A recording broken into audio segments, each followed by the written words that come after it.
pronave. Ky është një informacion i sigurt dhe një nga krimet më të tmerrshme të këtij pushteti. Merreni seriozisht këtë informacion. Është shumë e vërtet ajo që shkruani. Kjo është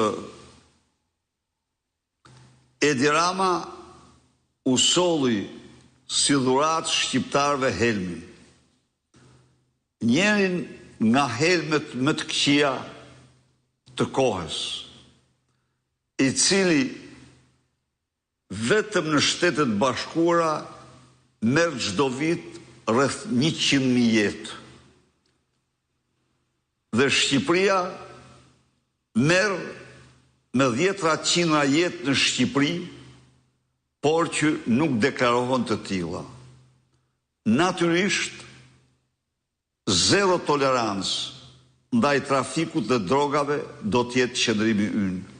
Do bëjmë gjithçka për të bindur, do bëjmë gjithçka për të denoncuar blerjen e votës me të gjitha mënyrat nga Edi Rama.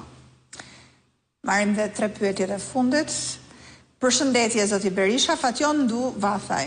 Çfarë do të bëhet me pronat që i kemi në zonat malore, të cilat i kemi pas në përdorim, dhe disa i kemi dhe me certifikata pronësie? A do të dalë ndonjë ligj që mund t'i regjistrojmë pronat që i kemi pas në përdorim?